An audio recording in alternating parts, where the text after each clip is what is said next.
Assalamualaikum warahmatullahi wabarakatuh. Good morning, student. How are you all today? I hope you are all healthy and enthusiastic. I am so glad to meet such amazing kids like you all today. Thank you for coming and joining the class today. Let me introduce myself. My name is Arifin Tebadu, your Indonesian linguist teacher. Today, we will learn about one type of text that we often encounter in daily life, which is news text. In today's lesson, we will learn about the important element that make up a news text. The learning objective you will achieve today is to identify the element of news. Jadi anak-anak sekalian, pada kesempatan kali ini kita akan melanjutkan materi teks berita. Pada pertemuan sebelumnya kita sudah belajar tentang pengertian berita, jenis-jenis berita, dan ciri-ciri berita. Nah, pada hari ini kita akan belajar tentang unsur-unsur berita. Jadi sebuah berita disusun oleh sebuah unsur. Di dalam istilah bahasa Indonesia, unsur-unsur ini dikenal dengan istilah adik simba.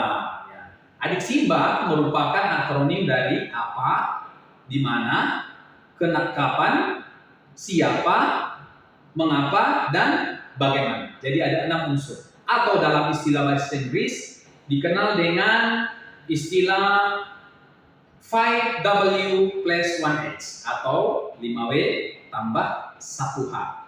Jadi apa saja itu 5W dan 1H? W yang pertama adalah what atau apa.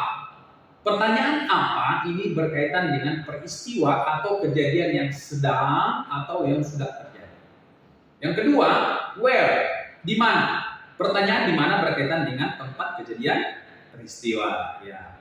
Yang ketiga, when, kapan. Nah, semua pasti sudah tahu apa itu when. Kapan itu adalah pertanyaan berkaitan dengan waktu atau periode peristiwa terjadi. Yang keempat, who, siapa.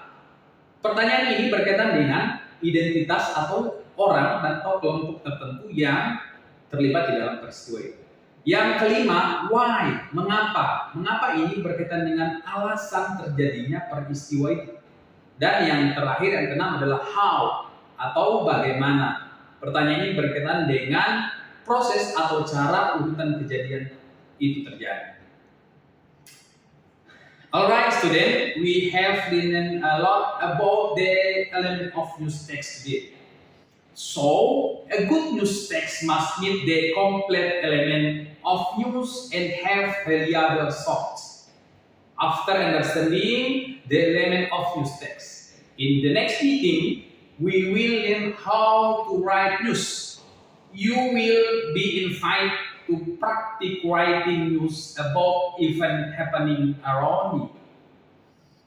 I hope you are all ready to become little journalists that calculate or listen for today. Thank you for attention. Bye-bye. Assalamualaikum warahmatullahi wabarakatuh.